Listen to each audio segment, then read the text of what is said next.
Chief. Would like to invite now Steve Bevan to unmute yourself so that you may begin your presentation.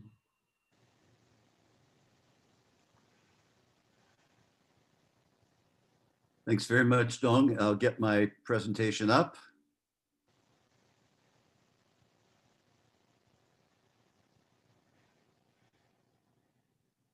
Okay.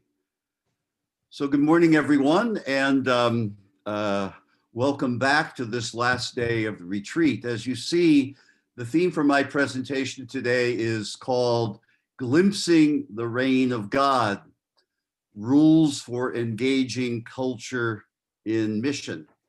And let me begin with a little introduction. This talk, I've only given this talk once before, and it was actually quite a few years ago. And it was during a kind of a training session for people interested in going on mission. And the people who organized my presentations said, well, you know, we'd like to have you do something on the theology of mission, and then we'd like you to do something that's practical.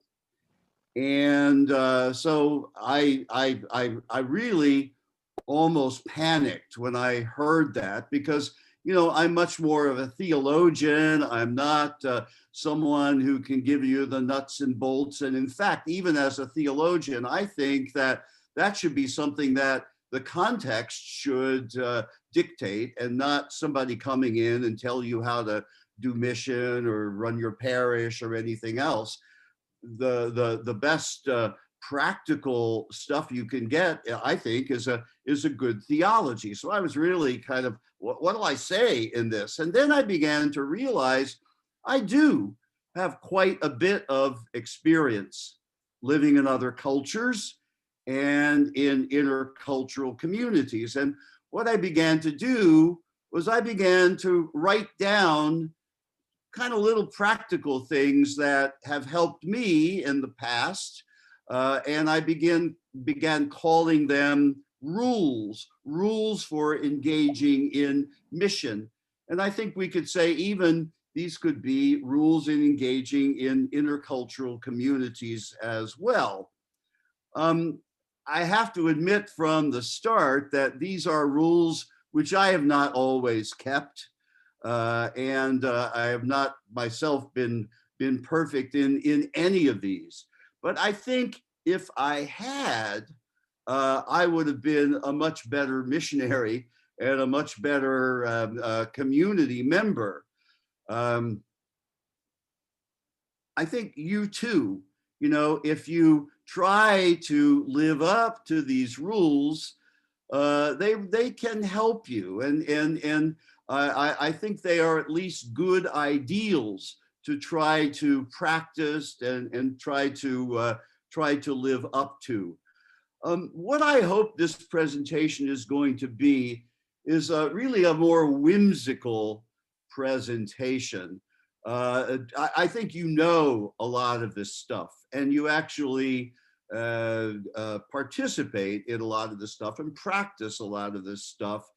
And I always go back, I think I said this a couple of years ago when I gave your retreat before, I go back to a line that Pat Connor, who was an Australian SVD who died a few years ago, but he was giving us a retreat back in the 1980s. And he said, when I begin this retreat, I want to say, you know, we don't always need to be taught, but we do need to be reminded.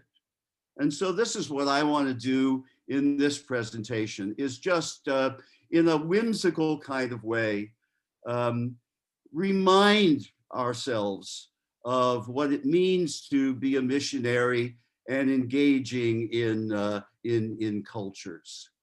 In any case, you know, I'm convinced that if we try our best to engage in culture and the cultures of others as we do mission and as we are in community, we can get a glimpse of the reign of God. to which we are called as Christians and as missionaries to embody and demonstrate and to proclaim in our mission. I have to say at the outset, I mentioned this to John earlier, a lot of what I'm going to say I learned from John Kirby, and especially the time, a couple of weeks, but the time, very significant time that I spent with him in his institute at TIX in Tamale in northern Ghana. So I'm grateful for John for a lot of what I'm going to say here. These rules, except maybe for the first one, are in no particular order in terms of a hierarchy or in terms of their importance. And there may be more of them that maybe as we have our discussion later on, some of you might say, well, this is something that I felt helpful or I found helpful in my own missionary or community experience. So this is by no means exhaustive either. So rule number one is learn and keep on learning the language. As I say, these rules are in no particular order, but I think this is really still number one. As I say, this is the only exception to that. Language is really the key to everything. It gives us an inside look at the culture. It's like the gift box in which the culture is contained. And language reveals so much about a culture, how people relate to one another. So in German, you know, whether you say the more formal Sie or the more informal Du, and of course the same is in Spanish with tu and usted, or in Italian with tu and lei, or in Korean, I understand that you have to find out if the person's older than you or younger than you, and then there's a certain way of talking in that regard. Vietnamese, I think, is somewhat similar in that regard. Language reveals the structures in society and in family. So in Ilocano, the language that I spoke when I was in the Philippines in the northern part of Luzon, you know, your older brother is always manong. Your younger brother or your younger sister is always ading. And it's just the way you address people. Some of you may know Mesan Tetek Po, who was one of our seminarians who was ordained a couple of years ago. He's from Togo. And his name Mesan is not really a name. It's that he's the third son in the family. And every son and every daughter has its own name. I think in Chinese, at least I hear that you number one son, number two son. I don't know if that's true, but you know, language reveals you know, society structures and family structures. You learn how people understand agency. Like for instance, in Filipino languages, almost the passive is accepted. I don't know if the Filipinos here would agree with this, but I know, like in Ilocano, when I speak, I don't say I see you. You say you are seen by me. That's the ordinary way of talking. It's somehow more passive, and that shows something about the culture. Titles. In some languages, titles are very important. In other languages, in many ways, like in English, particularly American English, titles are not. And sometimes titles seem artificial. You know, so many of us who are Americans, we don't like to be called by various titles. And proverbs are so important in a language, and to get to know proverbs and idioms. I remember John Kirby telling us in Ghana, one time he went into a bar in Ghana and the people were talking and he said in tree something about, you know, he gave a proverb and one of the men in the bar came back with another proverb and John hit him with another proverb. And they were just amazed, you know, how much John knew of the language. And but it also, you know, sometimes languages are spoken in so many indirect kind of ways through proverbs. And the other thing is, and again, I've learned this from John Kirby, language learning or learning language is already mission. Even struggling with the language tells people how important they are. People are always honored when you're trying to learn the language because it says to them that you're taking their lives and their culture seriously. So as John insists in a wonderful article that he wrote, a long time ago, you know, language learning is not just preparation for mission, it's already mission. It's a passport into people's lives.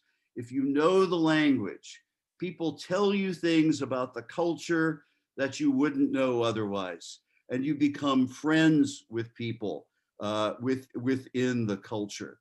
This is my experience in Italy.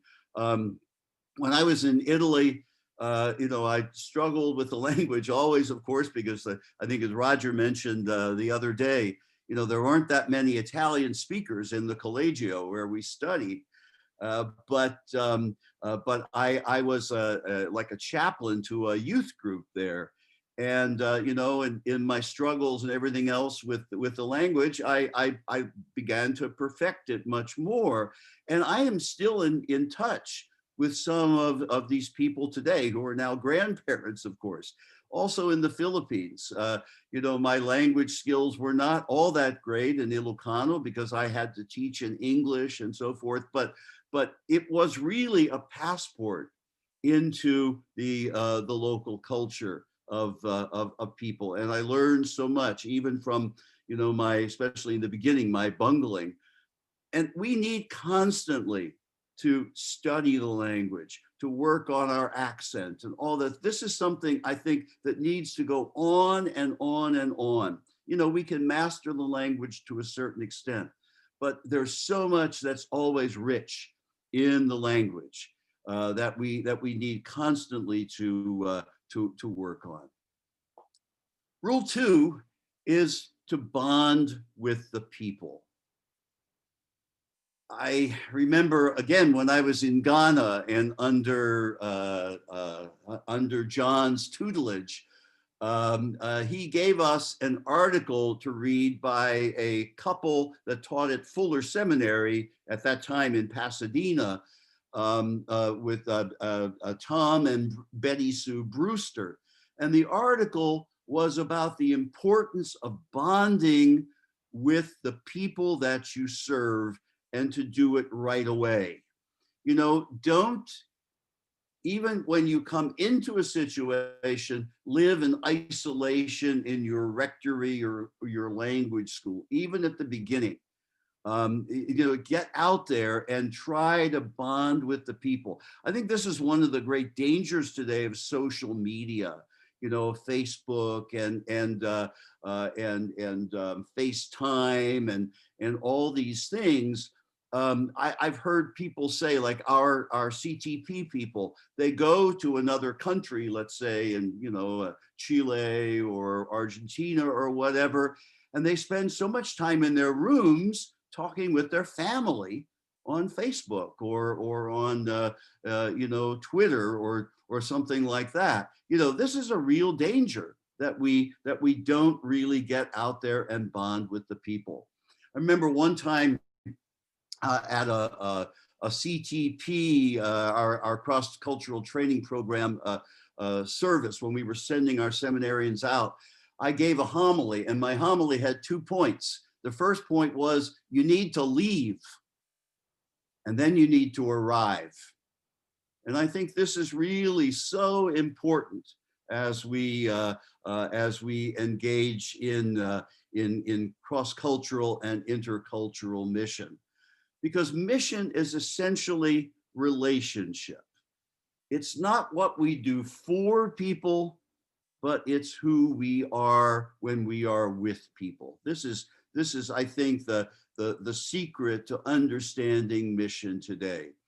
And it's only with friends in the culture are we ultimately going to come to know the culture and really begin to enjoy the culture and really begin to enjoy, that glimpse of the reign of God, where all people are one and bonded together.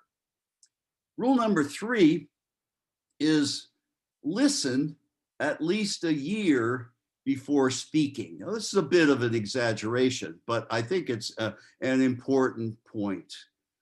I think this is one of the hardest and yet one of the most necessary disciplines in an intercultural community and in intercultural mission is to listen and not speak too soon. I think it's difficult because we hear out of our own culture. Our culture is like a filter, through which we hear. And what we have to learn to do is to hear what is really being said. That's what's really important, I think. And one way to do this is shut up. Don't speak, maybe an exaggeration, but for about a year. In other words, don't react to anything for about a year. Don't try to offer your opinions right away or come to a quick judgment.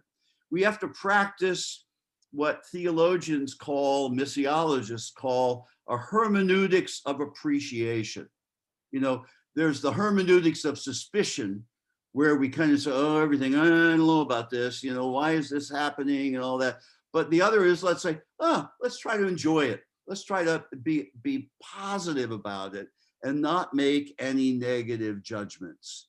So don't be critical. Don't presume that you know what people are talking about. Rule 4 is to be careful about asking questions. And this I've learned from Roger Schrader and Claude Marie Barbour.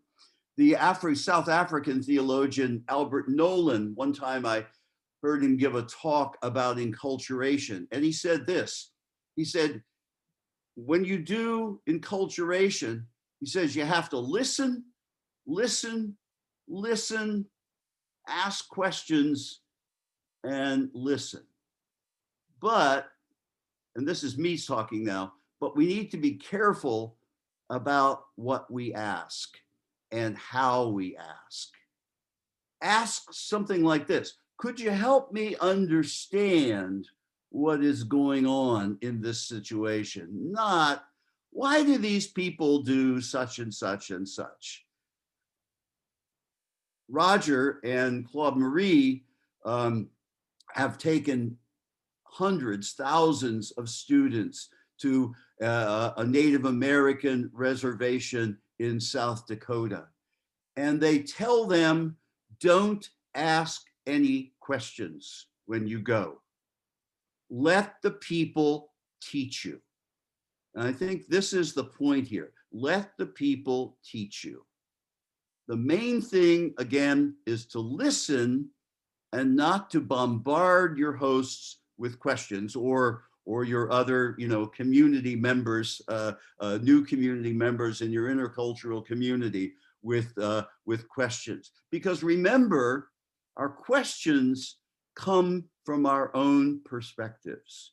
So it's important that we have an openness that we can listen to what people are really saying. So suspending questions, I think helps in suspending how we hear and see things. And this is a real asceticism. This is a really good discipline to practice. Rule 5 is to practice seeing. And what I suggest is we do this by reading poetry. When I was in Ghana, I don't know, John, if you remember this or if you even remember this proverb, but I've always remembered it. You said there's a Ghanaian proverb that says, the stranger has eyes like saucers, but sees nothing. We see plenty, of course, but do we really see? Do we really see the other? There's a great example of this that the great historian of religion, Mircea Eliade, tells about aid workers in Africa. They were showing people a film on how to dig flushless latrines in an African village to improve hygiene and so forth. And so they showed them a film on how to do this, and all the people were there, and they were looking at the film, and the film was very short and very simple. And they finished the film, and the aid worker said, "Well, what did you see?" And there was silence. All the people gathered there. It was total silence.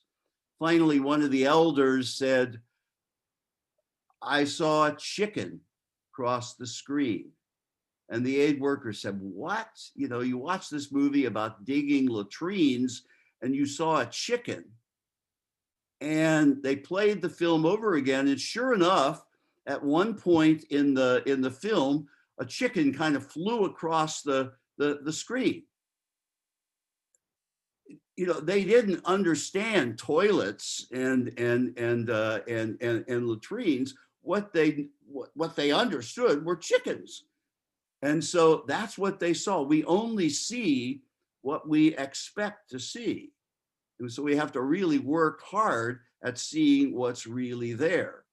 I remember too, a number of years ago, about 10 years ago now, I went back to a visit in the Philippines, and I was staying at this like seminary, and there was a garden there in the compound of the seminary.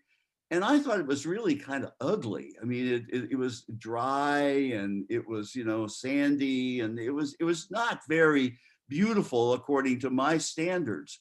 But this was in the middle of a town, and there was lots of noise outside and so forth. And this place was actually a haven for people. They saw it as a haven, even though it was not, you know, what I would consider a beautiful garden to be. So it might sound strange, but I think to help us see, it might be a good practice to read poetry. Poets see things much more clearly than we do, and we ordinary people do. They help us see, I think, because they have such a keen sense of seeing and hearing and so forth. When I gave a retreat a number of years ago in Ireland, and at the end of the retreat, the SVDs there gave me a copy of the Irish poet Seamus Heaney's book called Seeing Things. And they said that because I was talking a lot about learning how to see and stuff like that. And I remember the poetry was very, very difficult to read. But I remember one wonderful poem about a skylight that Heaney wrote about. He said, you know, he lived in this farmhouse, and his wife insisted in putting a skylight in the roof, and he didn't like it. He was really upset about it until they did it. And then he said, all of a sudden, this light came into the room, and it was so beautiful. And he said, all of a sudden, I got a real new appreciation of the story in the Gospels about how the men opened up the roof and they let the paralytic down. It's a beautiful poem, but I always kind of remember that as something really, really powerful. The Nigerian theologian Agbonihangmegi Orobator has a beautiful poem on the names of God. I don't have it on the screen, but let me just read it to you. It's longer than this, but just a few lines. Ancient deity, unbreakable stone, consoler and comforter, providing salvation, grandfather, who alone is the great one, watcher of everything, who is not surprised by anything, piler of rocks into towering mountains, sun too bright for our gaze, eye of the sun, artist in chief, drummer of life, owner of the head. It's just wonderful images, I think, which just help us, so much. I think it would be a great practice, and I found this myself. Who are the local poets where you are? Try to read them. I think it's really, really very helpful. Rule 6, pray about your experiences.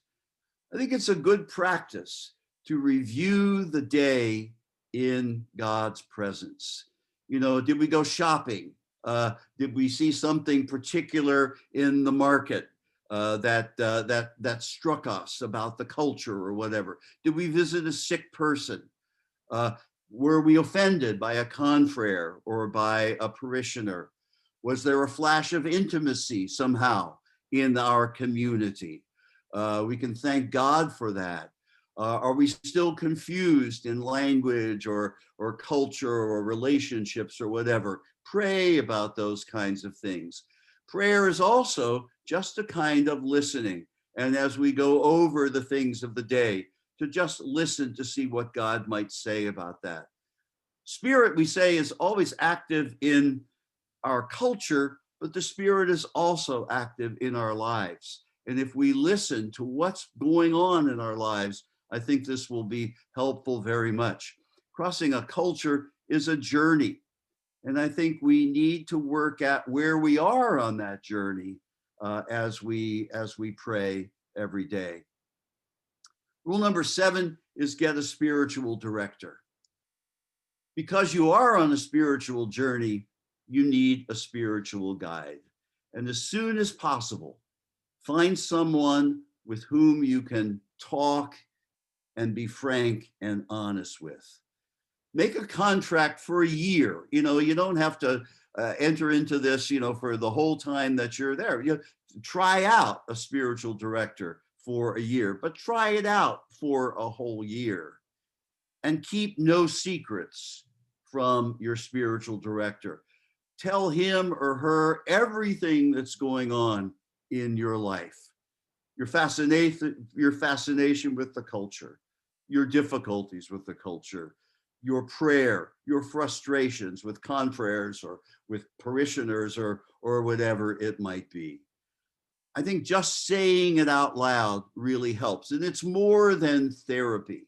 I think it's real spiritual practice that will really help us bond with people and with cultures and will make us happy in ourselves. Rule number 8, read the literature, listen to music, watch TV. I think one of the best ways to get to know a culture is through its artists. I mentioned before poets, Robert Frost, Emily Dickinson, read them. You can really get an insight into at least the dominant culture, American ethos. And there are other poets from other groups and so forth that really give us an insight into this. I remember when I first went to the Philippines, I was introduced to the work of Jose Rizal, who is the national hero of the Philippines and a great literary figure in the Philippines. And he wrote 2 very important novels. Now I can't think of the first one, but the second one is called Noli Me Tangere.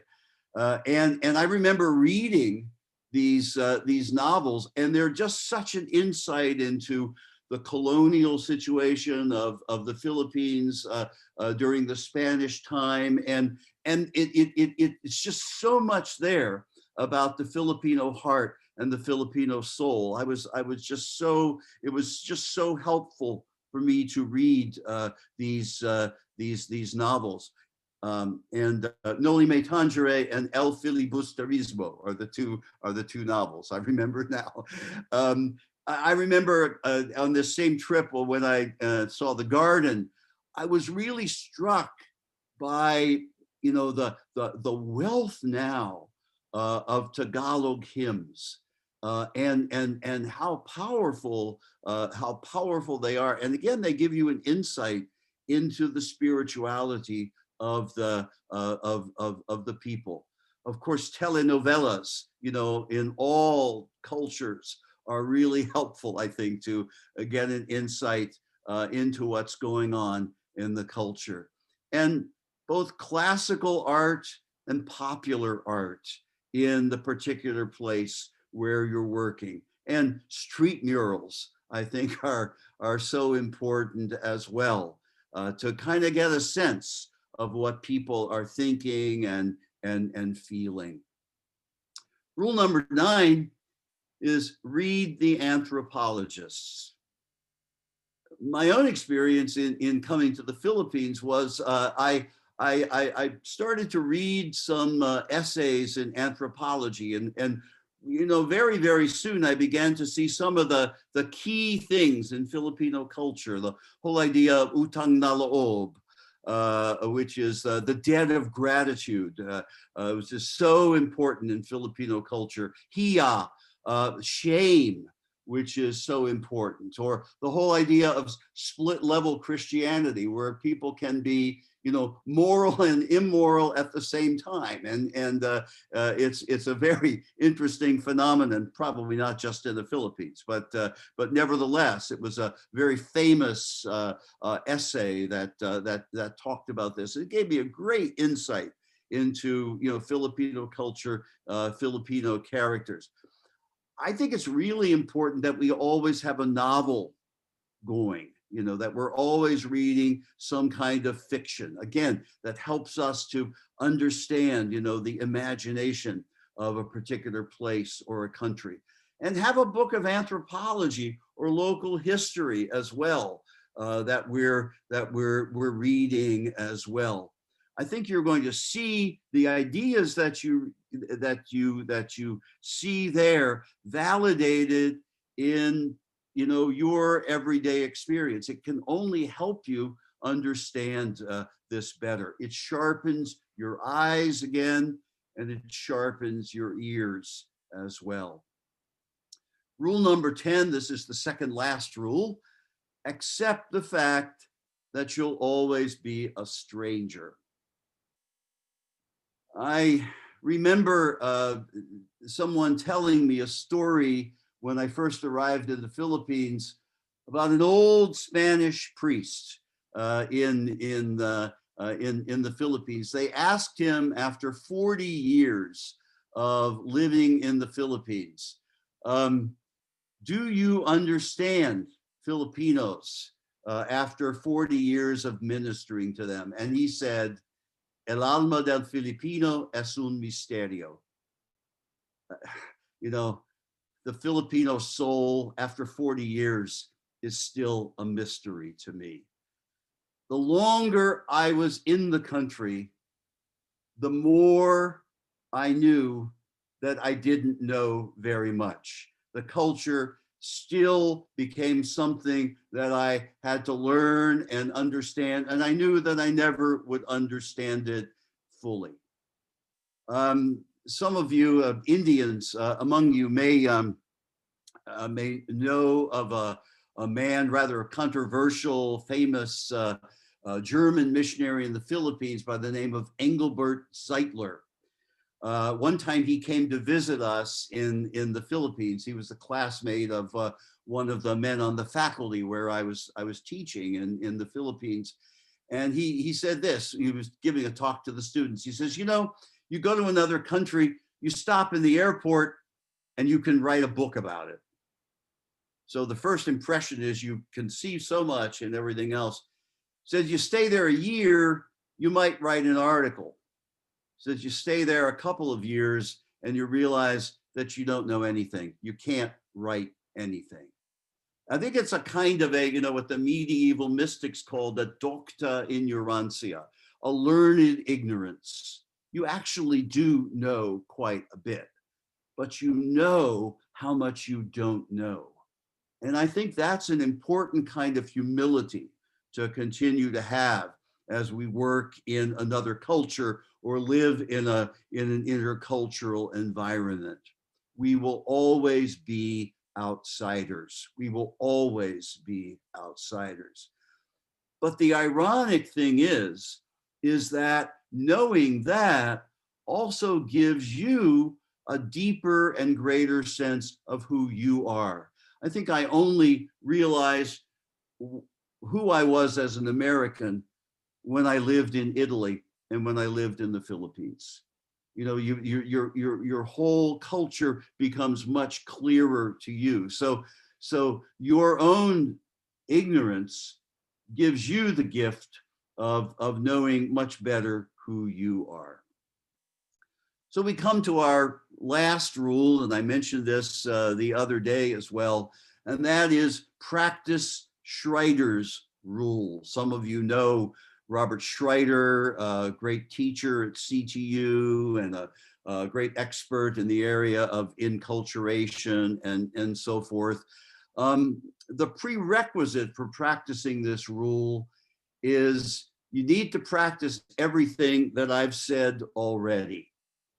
But then he says, once a day, you are permitted a negative or nasty thought about the culture. Now, you don't do this out loud. You don't do this in public. You do it to yourself or to a close friend. But let your frustrations get out sometimes, because trying to live in a new culture or in another culture or in a multicultural community is hard. And sometimes it makes us look stupid and it's frustrating. So we need to let off some steam. It enables us to take charge a little bit, at least for a short amount of time. And, the cultures, Roger has said this over and over again in his presentations, cultures are not perfect. And we shouldn't worry too much if we get frustrated or we get angry as we really try to live in a particular culture. So just a few words of conclusion. What I've tried to present to you is a kind of a spirituality here. It's a spirituality of attending.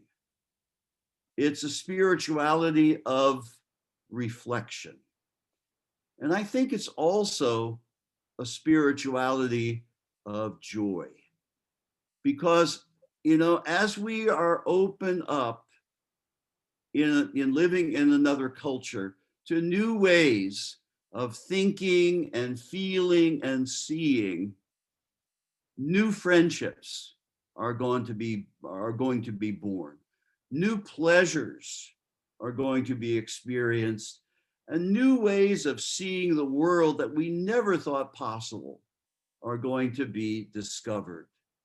And in this, I think we get a glimpse of the reign of God, the reign of God that we ourselves try to embody or demonstrate and proclaim, or in more traditional language, witness to, serve and preach as we serve the church and as we serve God in mission. So that's what I would like to share with you. And I hope that it has been whimsical, and I hope that it has reminded you of some of your own experiences and maybe even commit you again to a deepening of these as well. Thanks a lot for listening.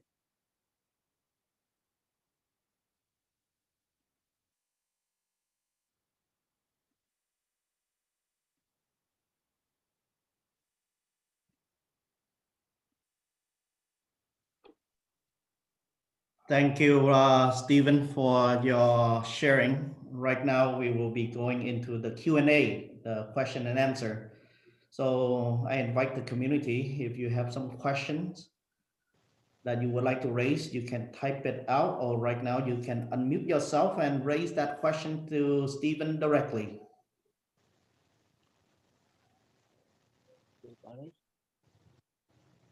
Peter's eye, go ahead, Peter. I Hi, always Peter. goes first. So thank you, Steve, for the beautiful presentation. I think as a missionary in a different country, we all resonate with what you have spoken, and really reminds me a lot of experience, language learning, and learning the culture. But one thing struck me, really, you said is that you are always a stranger in the culture. So because of whenever we come to a culture and we want to really to be engaging, and just like our saints and Joseph Freinademus, he said, even in heaven, I will be a Chinese. So that's his great love for Chinese, and his great attitude towards the Chinese culture. So as we know also, relating to the incarnation of the divine word, Jesus Christ, and he became flesh and dwelt among us. And Jesus had to really have that kind of love for us, and he wanted to become true human being, dwell with us. So I think we always have to have that desire to not be a stranger in the world, but in a different culture, but always to be engaging and to love and to become part of the culture. And how do we reconcile that idea that we are always strangers in a different culture? Well, Peter, I think that is definitely the ideal. That's why Freinademus is a saint. And it is definitely the ideal, but I think it's also a pretty high ideal. And I think that, I think for most of us, we, probably we should, have some humility in recognizing that, to live up to this is really, really difficult, and we shouldn't beat ourselves up if we can't do that, or we shouldn't fool ourselves that we're actually part of the culture when we're actually not. So I think that's what I'm trying to say there. It's in a way of saying that, okay, we try our best and all that stuff, but I don't know. I mean, wherever you work, you'll probably always be Chinese. I know wherever I'll always be an American. And that doesn't mean, I don't love Filipino culture, or I haven't fallen in love with Finnish culture, where I go a lot in the last couple of years. But I won't be able to speak the language perfectly. I won't always understand things. But that's not the point. And people love you anyway, and you love people anyway too. But I think it's always a good that we, it's just, I think, a point of honesty. And then say, maybe Freinademus did it. I don't know if the phrase was, he said, I want to be a Chinese in heaven, or something like that, but it certainly his love for the culture was that. And I'm sure many of us, do. We love the cultures in which we work. But I think it's important that we, also be realistic about that. Raj, I don't know if you want to say something about that as well. Yeah, thank you very much. Thanks, Steve. Well, I think of one particular incident that happened to me in Papua New Guinea. And again, I go back to Papua New Guinea because that was a very formative time for me. I was there in my mid-20s and then into my 30s during that time. And there was Ambrose and Ida Mayet. Ambrose was the Papua New Guinea, and he was the principal of the Catholic school, the primary school where I was working. And his house was right across from the grass airstrip there. And Ambrose became a great friend and colleague and dialogue partner for me in many, many different ways. We worked together collaboratively, quite a relationship in that way, and his wife Ida as well, and then the family and everything. And I can remember one night in particular, I walked across the airstrip and then we were sitting around the fire at night and stuff like that. And we started talking about family and this and that. And I sat there and I says, wow, this is what life is about. Connecting with people at a very deep level. I don't remember exactly what we were talking about. I can just remember sitting there saying, this is just wonderful. This is what life is about. How do you connect with people? And particularly with people of a very, very different culture. That was wonderful. And then the conversation shifted to sorcery. And they started talking about sorcery and this and that and this and that. And I mean, I studied sorcery and stuff like this. But when that happened, I thought, I want another planet. You know, I'm definitely a stranger here. Huh? And again, it was that moment for me was very significant because on the one hand, I was sitting there saying, this is wonderful. What a great connection we're making and stuff like that. And then the next moment, I'm a stranger. I'm in another world, different worldview and everything. And to me, that was sort of a glimpse of how I could see this too. And I feel this too with, you know, with the colleagues I live with, you know, here at the Theologiate now with the students. And that and I have some wonderful moments of real good connections with people of other cultures. And it's a real blessing. But at the same time, there are other moments I say, we're on two different planets, or two different universes, whatever it might be. Huh? Yeah. I think in a way, Raj, it goes back to your first talk. You know, there is this sacred ground of our own culture, and you know, that's really powerful. And as I say, the great gift is the more we recognize our difference, the more we get the gift of ourselves, and that enables us to go back and forth. But you know, so anyway, so I don't know. It at least it's my deep experience, and obviously Raj's deep experience. I don't know if anyone else senses that as well. But probably there's our side and also their side. Right? From a subjectively, I could really love the people,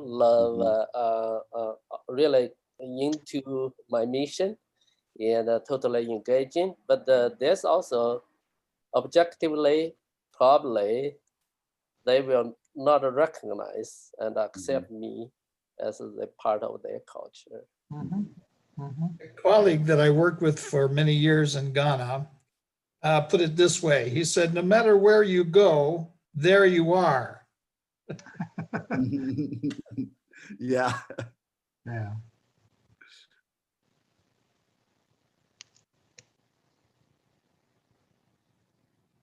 Any other question that anyone want to raise? Mario, you have your hands up. Please unmute yourself and you can. I was going to ask a question. Stephen, Roger, thank you. I was feeling that, you know, there is always a fear when I am in a different culture or cultural situation. There could be a fear that I compare my culture to the other, and this comparison either can lead as a block.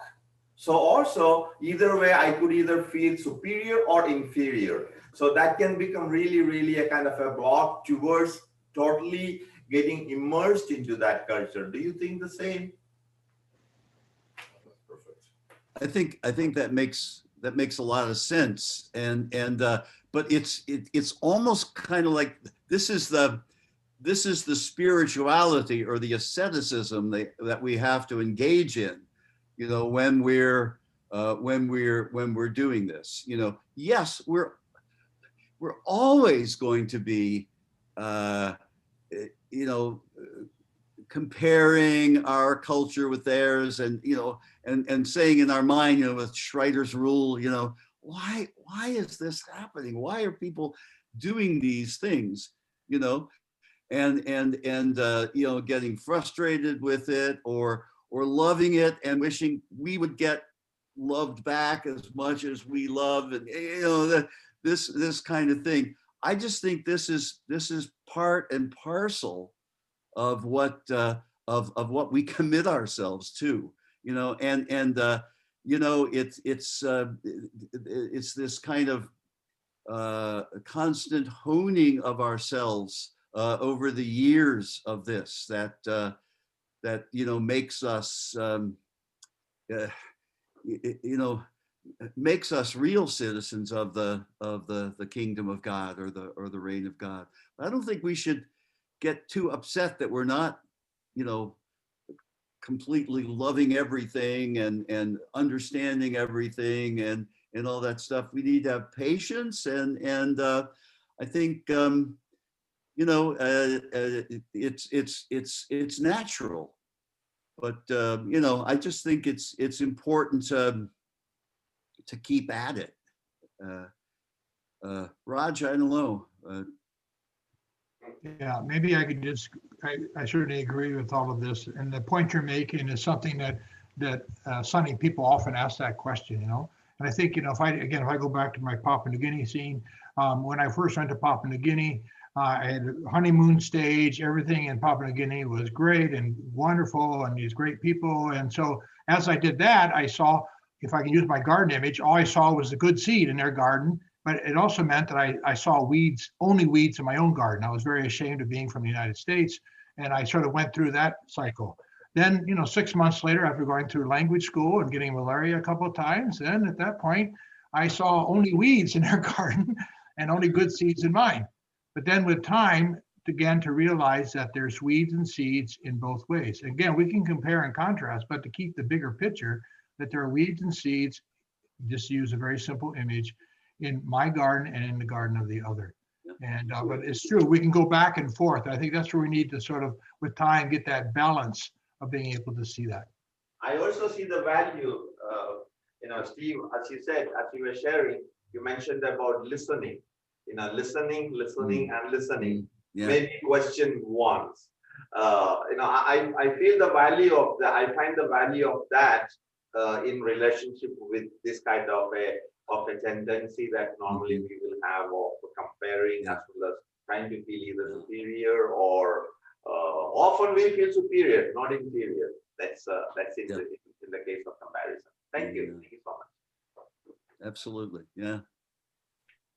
Mario, you have a question? Oh, I forget my question already. Wow. I want You're so strong in listening, Mario, that you you forgot your question. Sonny, listen to my That's question. great.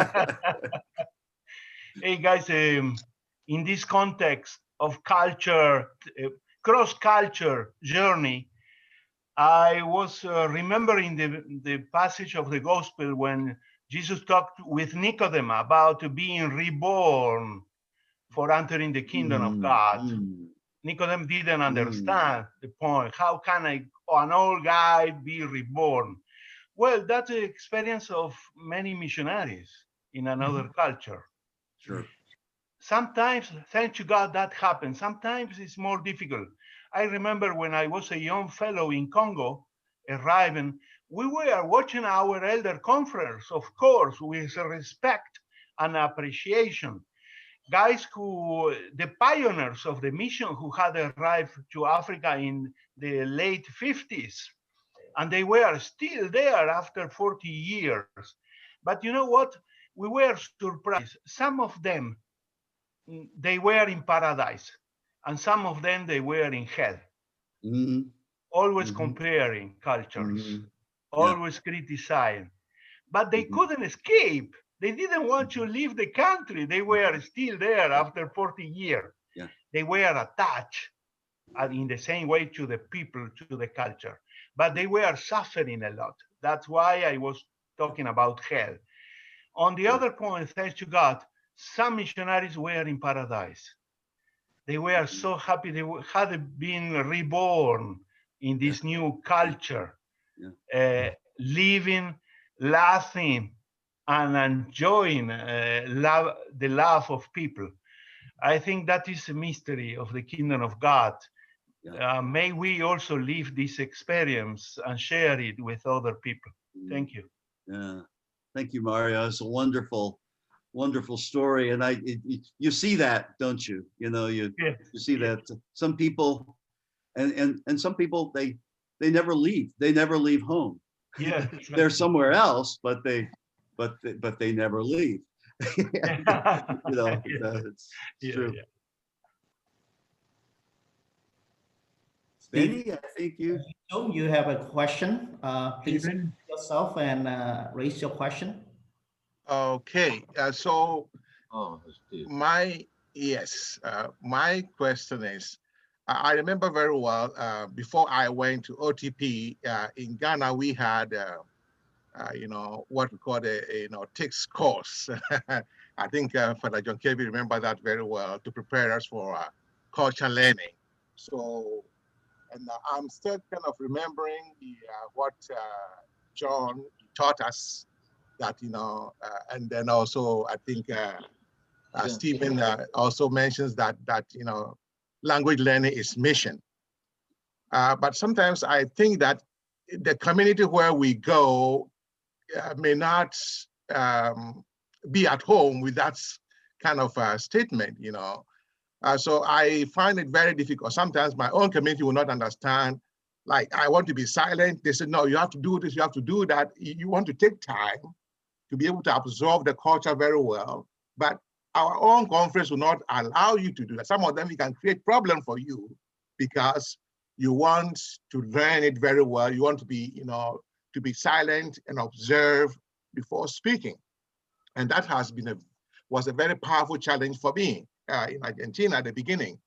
The community wanted me to do something, so some of them even were mad at me. They said, oh, this OTP thing, why should we, let everybody stay in their own country, and then when they get ordained, they can come, all sort of things. So I'm just, I don't know whether things have changed now, but I think that it would be good for this kind of workshops.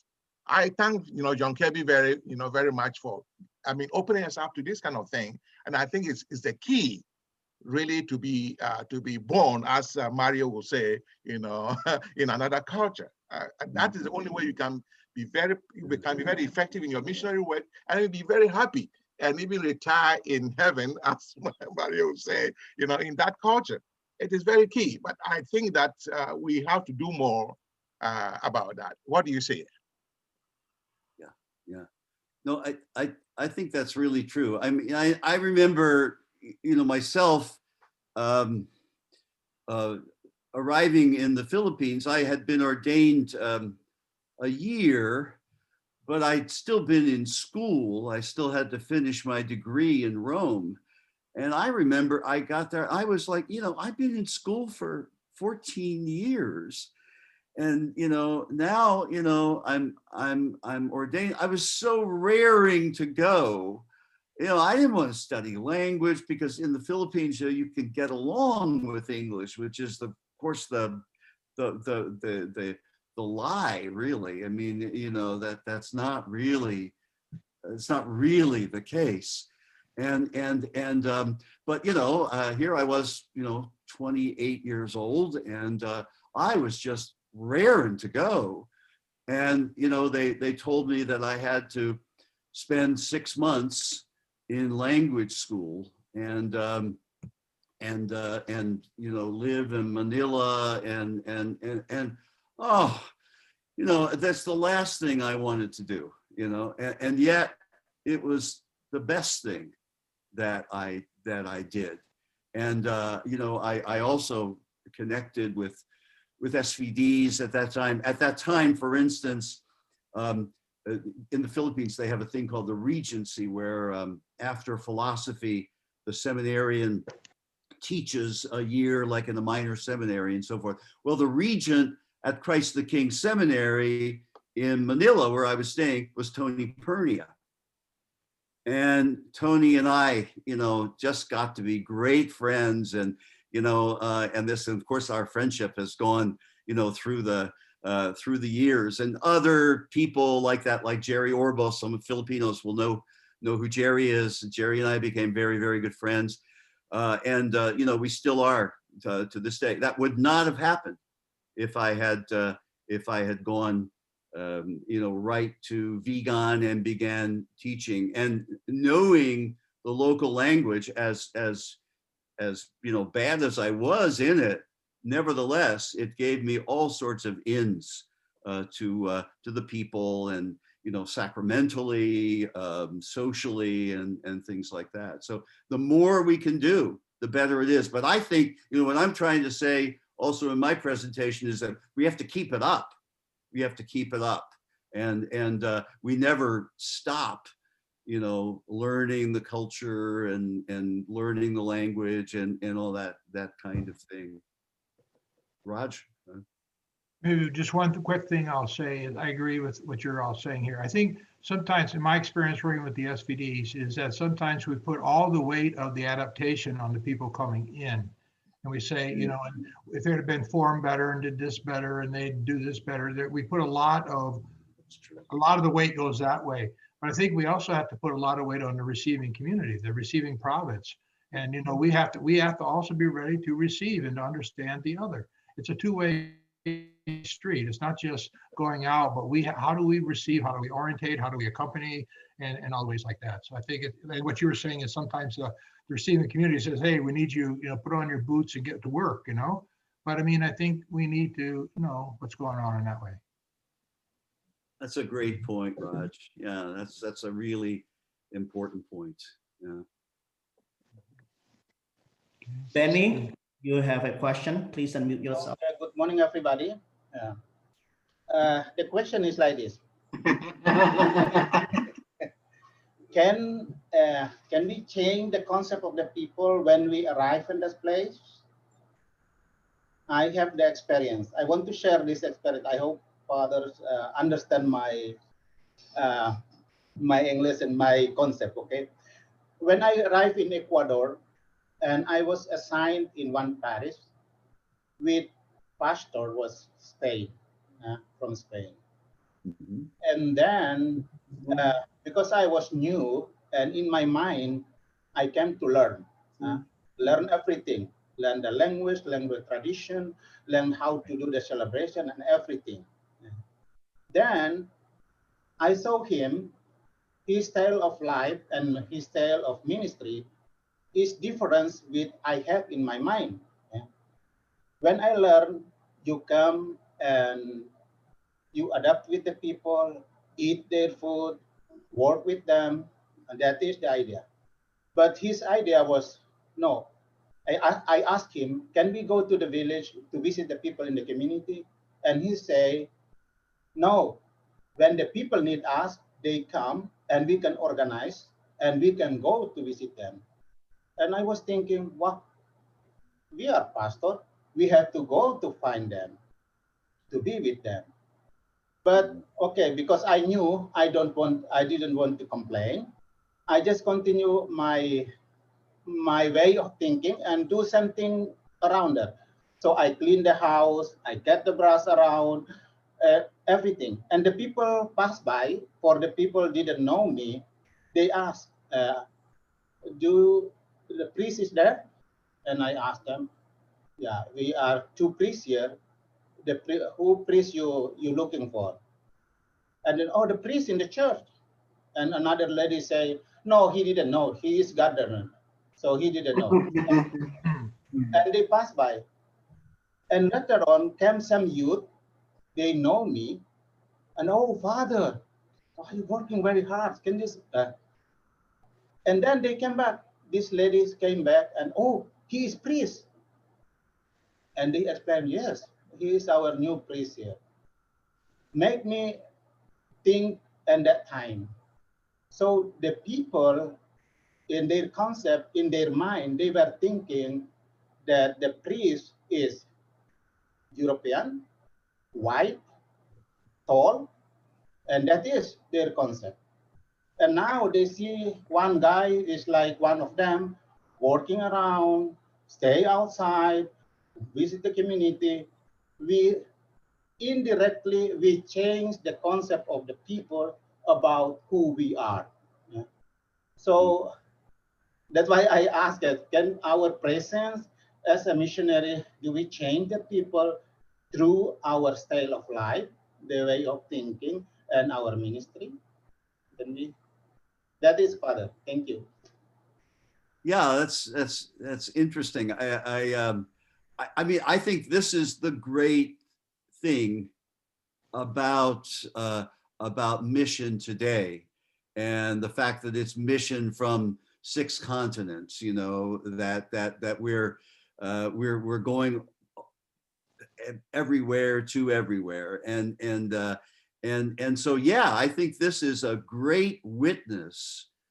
You know that Benny, you're from Indonesia, is that right?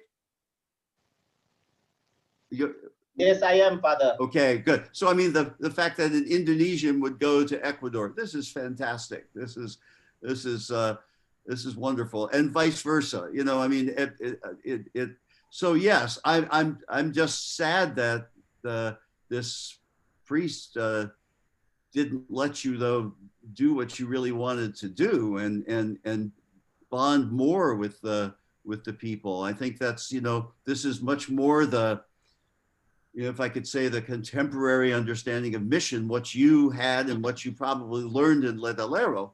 You know, I presume you studied in Ledalero, but Yes, you know, and so, you know, I wish that you had had a better experience in that regard, but somehow or another, ultimately just your Indonesian presence was able to give people a different sense of what Christianity was all about, what the church is all about. That's fantastic. So I think this is, you know, this is on the one hand, you know, yes, we come to change the people, but not in our image, but somehow to shape them more in their image, or what God wants them to become, which is to become really more themselves. And I think we can help them do that even in our own difference and stuff. Raj, I know you have probably a lot to say about this. I'll just say just one quick thing, and I think what you're saying is very true, that I think through who we are and what we bring in our own culture is obviously also a giftedness for other people. And what Steve said, not forcing people to be in our image, no, but it can be in that way. And the other thing I would just say on a communal basis, our as SPDs and SSBS, that we live in international communities. You know, there are some religious orders that only work in national groups. That's probably a smaller number today than it used to be. But I think just by our living together of different cultures, people wonder, how can you all live together when you're from different cultures and different situations and different races? I mean, I think that in itself is also you know, that's a witness too, a very strong witness. But it means we have to continue to work on it ourselves. It's not a given. We can't just say, oh, we've got this all figured out. No, we got to keep working at it. We have It's really a spirituality that we have to engage in to do that. Yeah. We have a question from Benny Obon from Los Angeles District. Please raise your question, and after that we will have Don O'Connor with his question. Okay, thank you. The first thing I want to say, thank you to Stephen and Roger for a great presentation. And then I would love to put the number one rule for missionary is believe in God's providence, because, you know, mission always comes before from God. And then if we really believe that mission comes from God, then everything will be all right. That's the first thing. And then the second is, I remember Nelson Mandela once said, if you talk with your language to someone, it goes to his heart. But if you talk with the language, you know, it goes to his mind. I mean, this is, as she mentioned, John Kirby said that learning language is already a mission, you know, and the goal of mission is kind of like to really fully engage in other cultures, you know, and then to be really engaged, we have to have a desire, a strong desire, and then strong desire, I mean, you know, can lead us to prepare ourselves to be baptized by other cultures, to be baptized by what? By something really simple, like foods, something like fish. It's really something. If if we really eat their foods and then join their feast, that's the something one step away from in processing, in engaging process for learning culture. That's I want to say. Thank you. No, thank you very much, Benny. That's you know, you're right. I mean, number one rule is that it's not our mission. You know, that's kind of like you know, and we've talked about that you know, through this week as well. And absolutely, you know, absolutely that you know, we are, you know, we've been, I think mission how do you say, it invites us to be partners with God, and really partners. I think God is, you know, this is a Trinitarian thing. God loves partnership. God loves equality, and so treats us in this way. But ultimately it belongs to God. It doesn't belong to us. It doesn't belong to the church. You know, and I think that, again, that kind of humility is what can get us through, you know, and absolutely. I love those images of being baptized by the food and baptized by the culture. It reminds me of a line. I don't know if I'm trying to remember it right, but it's Alois Pyrrhus, the Sri Lankan theologian, talks about being something like baptized in the Jordan of Asian poverty, and baptized in I forget, there's another river, but baptized in this other river of Asian religion, you know, and that's what we need to do. And I think, you know, you capture that idea that it does, you know, baptism does give us, and we are born again, you know, as Mario said, and so you know, that's a beautiful image to say that we're constantly being baptized by this and by the people, you know, among whom we serve. Oh, Raj, if you want to add something there. Man, I agree with what you're saying, Steve. I don't need to add anything. Good. We have around 5 more minutes for question and answer, and we have around 2 more questions.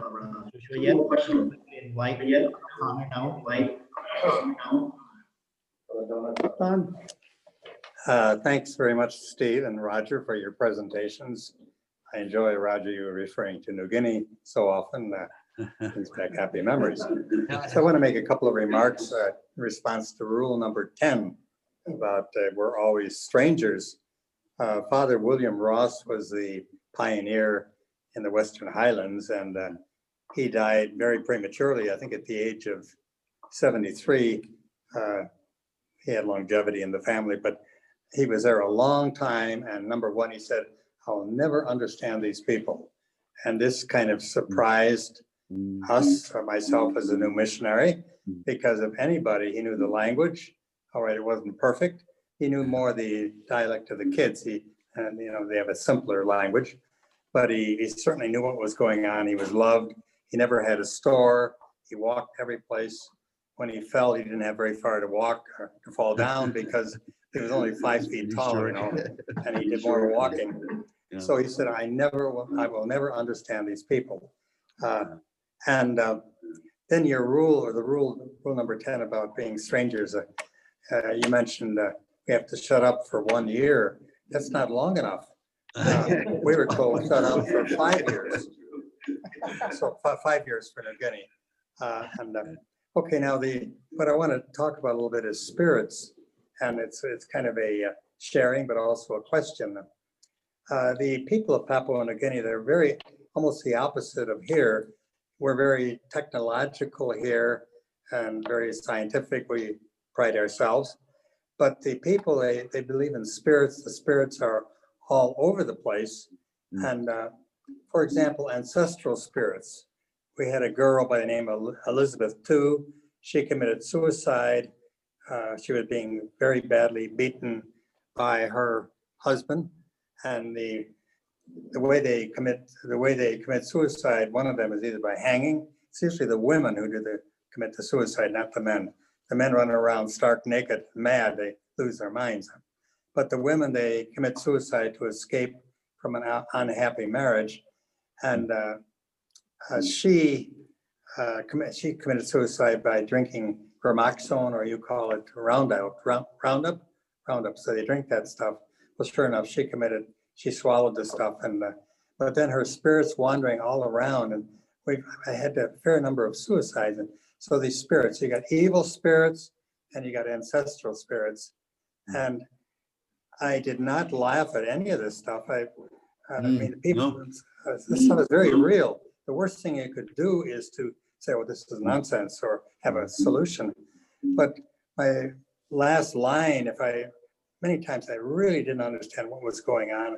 I just said, well, one thing I can assure you, the Holy Spirit is more powerful than anything you have or that I have. And my question is how the spirit world is very universal, certainly in where I worked. And what would be some of the hints or how to handle that? Because if you ignore that, you're missing half of reality. Absolutely. Some of the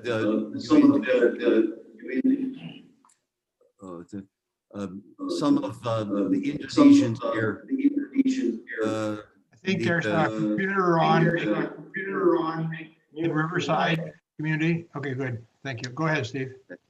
Yeah, some of you from Indonesia might know the story of the farm in Ledolero, that there was a woman who was possessed by a spirit and all this stuff, and it went on for quite a long time and everything. And they were telling me about, I was there last year around this time, and they were telling me about this, and they said they had a mass or something like that, and they remembered all these people who had died on this farm who were not being prayed for, and all this curse went away. I don't understand it, and it's not part of my spirituality or my worldview, but I can't deny that the phenomena are there. The son of a good friend of mine a couple of months ago committed suicide, and they are constantly saying, and these are Europeans, they're constantly saying that they have experiences of their son, and is that just, is it just fantasy, or is it real? I mean, I have not experienced. I dreamt of him once, but that's it. And anyway, but Raj, you have experience like this as well, I know. Yeah, and of course, relating to the Papua New Guinea situation, maybe I just give one example. I could give many, like you, Don. Entering into another world where the spiritual world it's a reality. One time on a Sunday, I came for an afternoon mass at a church, and all the people were outside the church, and they were all waiting outside. And I came there, I said, what's the problem? And what's going on out here? Why ain't anybody inside getting ready and stuff? And they said, our neighbors, our enemies have cast an evil spirit on us. They've cast an evil spirit on our church. And so I sat with them and I asked them, so what's this, again, listening to what they're talking about. Then I said, well, what can we do? And and then again, your point about, the Holy Spirit is stronger than this. I said, well, what shall we do? And he said, well, we can through our faith, we can bless the church. We can remove the curse that's on our church at this moment. So I said, okay, what shall we do? Again, the people are the leader. This is their world. This is not my world, but it's completely real. This is the truth. And so I said, oh, what shall we do? I said, okay, let's get some water. We'll get some blessing. We'll go around the church. We'll sing some songs. We'll do this. So that's what we did. They eventually, I asked them what to do. We did it. We went around the church. We prayed. We sang. Had holy water. We blessed the church. And then I blessed the doorway. And I said, it's okay. Yeah, we can go in. We can go in. So in other words, we recognize the world of the other. And we don't have to go to Papua New Guinea to do this. We can do this here in the US as well. recognize their world and then ask them. And again, our belief that the Holy Spirit is stronger than evil spirits. You know, good overcomes evil. And so, and I think yesterday, who was it now? One of you guys asked the Sacramento question. Jim Liebner, I think you did. I think this is the power, like that ritual that we did. That was a powerful ritual that we were able to do as Catholics to address that situation that day. Yeah. Anyways. We will take one more question, and our time for the Q&A has already finished already. Then the last question will be coming from the San Diego community. So I invite now Herman to be the last person to ask the question. Oh, Herman, okay. You know, it's actually a question and a sharing. One of the things that, oh, thank you, Steve. That was a powerful presentation, by the way. Everything resonated in me. Thank you. The reservations, and thank you, Roger, too. Now, in the reservations, so they can see you talking. Yeah. The way that the measure of your success with the Native Americans is the joy that you feel whenever you meet them, and also the love that they give to you, which is very beautiful usually. And two of the secrets that I usually do, because they are very tough people. I feel challenged every day when I was starting. The first thing is I was told that if you win the whole family, you go to the elders first, of which I did. And the second one was go to the store where all the Indians are gathered, and then join them with their jokes. And sometimes to their jokes, I forget that I'm a priest, because they use all the, if they are authentic, they use all the, you know, the cuss and everything.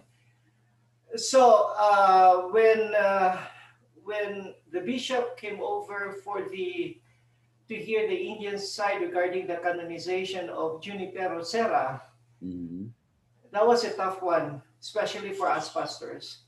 Yeah.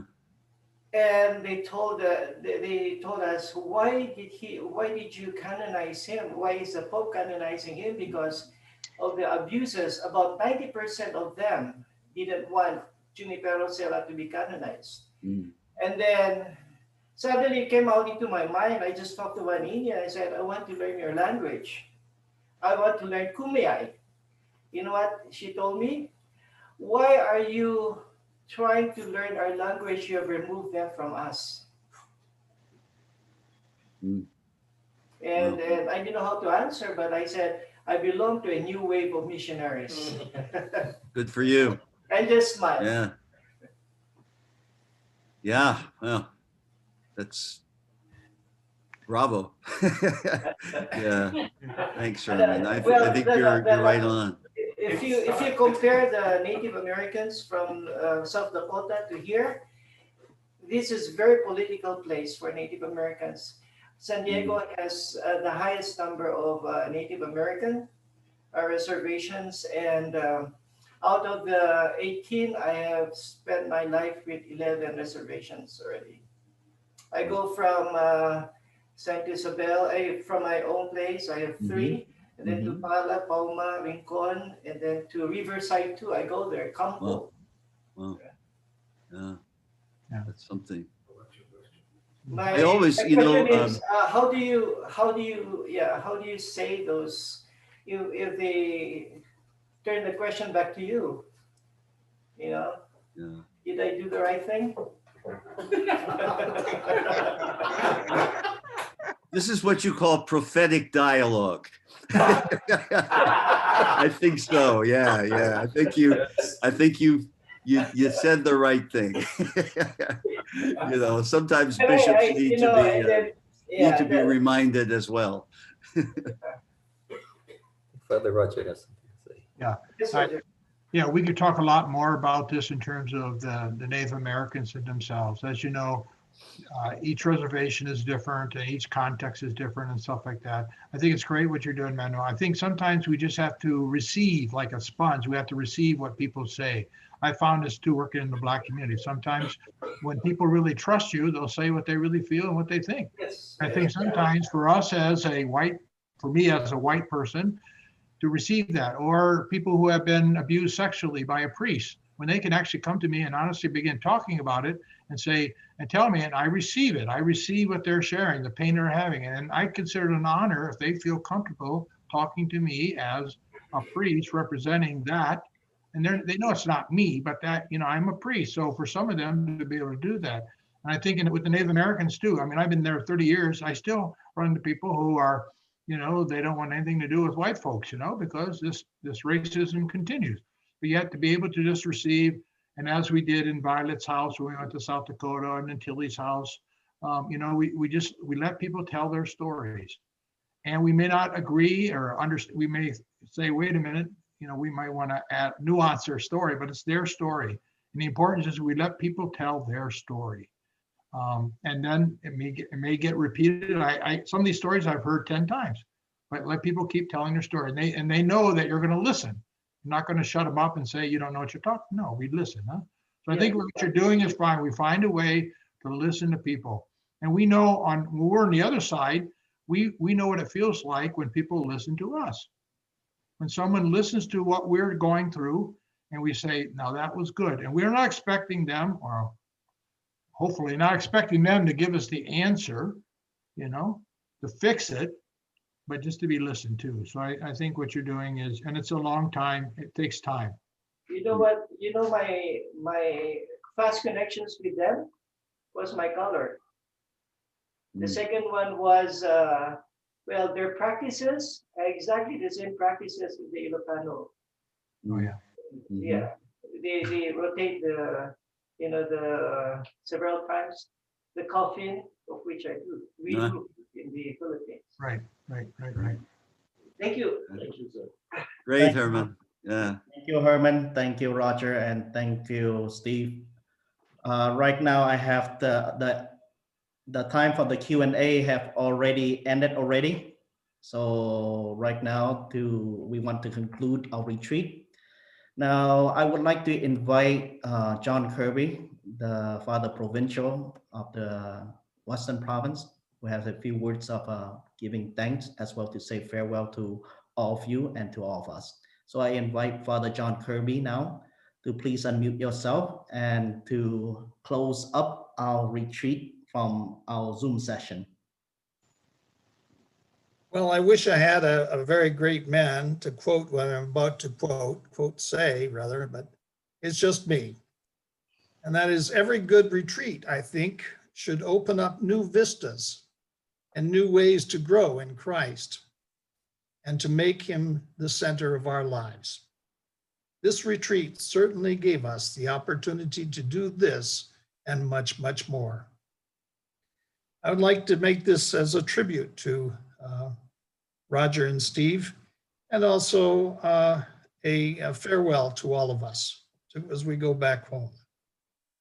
We have reached the end of our week-long journey, and it is my duty on your behalf to thank our guides and mentors, Roger and Steve. Over the course of these past 7 meetings, through their inspiring presentations, the question and answer periods, and our guided reflections, they have most assuredly offered us a rich and meaty fare. But more important than that, they have helped us to grow and expand in our chosen life's work. They have shown us a new path and mission, not our mission, but God's mission. Like I said at the beginning of this retreat, this is not an ordinary retreat. The means are virtual, electronic, not the usual one-to-one or in-person meetings. It is not unusual for retreats to aim at conversion, but here even conversion is framed differently. It does not primarily aim at personal growth or progress in virtue, although I cannot doubt that this has certainly happened. Nor does it aim to bring us closer together as a community, though I think that this too has certainly happened. in spite of the physical separation. What is more extraordinary about this retreat is the way our mentors have accompanied us on a new journey, one that has helped us get a vivid sense of what God's mission might be for me in our special age, our special circumstances and contexts. In this retreat, the focus for conversion is very different. The things that need to be converted involve our being in action, being a stranger and guest, and taking off our shoes to honor the dignity of all peoples. It involves a new sort of religious and cultural conversion, one that is both earth-shaking and identity-changing, one that shatters our very foundations. They have accompanied us on a whirlwind journey from which we are still trying to gain our balance. But we shouldn't try too hard. We should remain unbalanced, like Paul, struggling to fit the pieces together as he climbs back on his horse on the way to Damascus. Or like Peter as he took those first trembling steps into the house of Cornelius. We need to savor our unbalance, knowing that it is the work of the Spirit breaking us free from our chrysalis cocoon of monoculturality through the multicultural in-between to finally take flight as intercultural butterflies.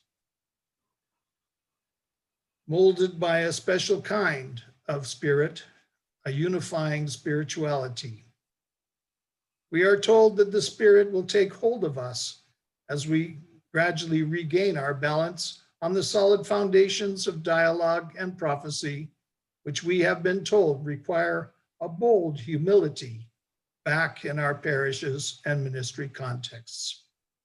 We are grateful for all of this, but most of all for the sharing of their lives. What a wonderful gift that is. At several points in his talks, especially during the Q&As, we witnessed this both in Roger and in Steve, but we witnessed how Roger's eyes would widen as he leaned a bit forward with his hands gesticulating, as new ideas and connections, insights and inspirations literally poured out of him. He said he has been working on this for 10 years, but his many anecdotes confirm that it goes back much farther to his first steps on the shores of Papua New Guinea.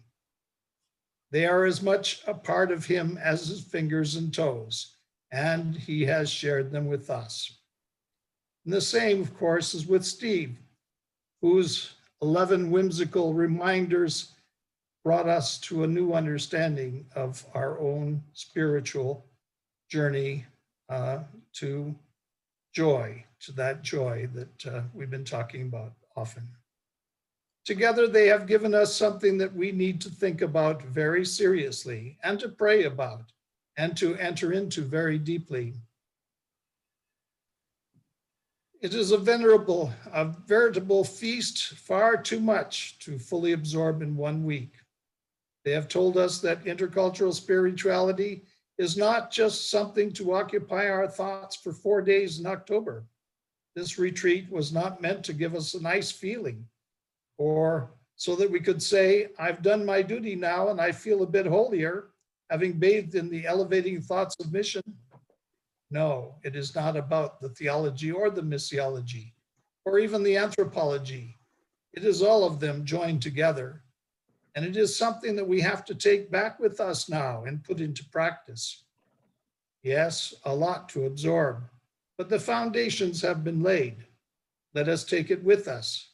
Take the knowledge back to our parishes that there is a spiritual foundation for mission in our time, that it is intertwined with intercultural relations which are fostered by dialogue, refined by prophetic action, and each of us in our own context are the Spirit-guided actors for all of this. How can we sufficiently thank them for sharing their stories, their experiences, and their lives? We can't. In Ghana, we say, "Asini keja ni asidat."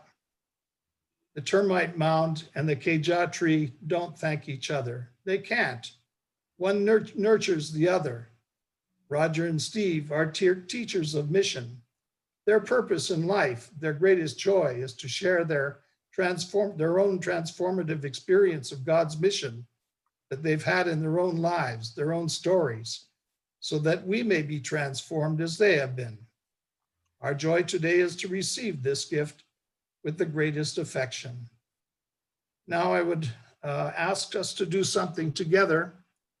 I would like all of us to say, in our own words, we thank you, Roger and Steve, but we say it in our own languages. And what I'll do is I'll count to 3. And then when I say 3, all of you at once put on your mute, unmute yourselves, and put on your, and say it together. We thank you, Roger and Steve. Okay, get ready. Terima kasih banyak, Roger and Steve. We thank you, Roger. Thank you.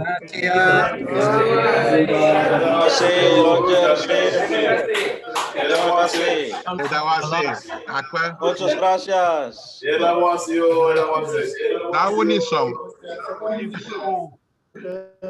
Apang Gawang. Muchas gracias. Over and Steve.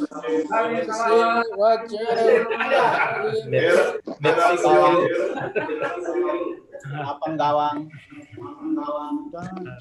Only in the SVD.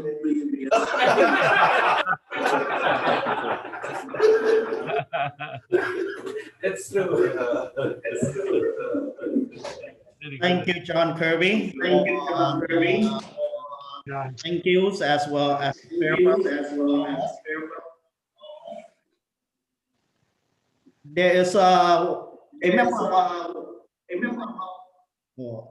there's a member Riverside. I might have to ask you to mute for a second.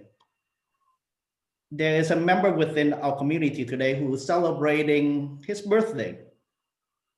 He is 62 years old. I told him he's only 52, but he would like to make sure that we are members that is around him would like for us to celebrate that life, because mission is about the celebration of life as well as the good news that have been brought to us.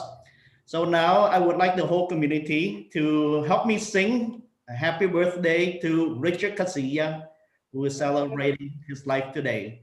So I invite all you to sing along with me. I might not have the best voice, but with your voice, we can create a beautiful harmony or cacophony among us to celebrate that wonderful joy together. So together, let us sing, Happy birthday to you. Happy birthday to you.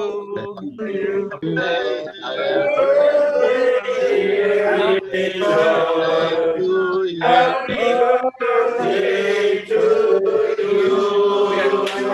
Many more. Thank you. Thank you. Thank you. Oh, no, Steve, thank you. That's what you Thank you very much. A speech for us on your birthday, Richard? No, Jess, I'm glad to be here. Tell us Thank you. How old are you? 62. 62. Good. Who would have thought? 62. No, it's a good place to be. St. Catherine's is a wonderful place with Bricio and Joe Scott's here. It's always a good place to be. Well, thank you. Okay. Moving on. Thank you very much, everyone. That's conclude pretty much our 7th session here on the Facebook. So once more, we would like to thank you, Rogers and Steve, for your constant support throughout these 7 days of retreat. And also thank you, John, for your farewell speech and talks to all of us. As we say our goodbye to one another, let us now wave our goodbye to. Thank you, everyone. Have a wonderful day. You too. Bye. Bye. Gracias. Bye. Blessed day. Bye. Bye-bye.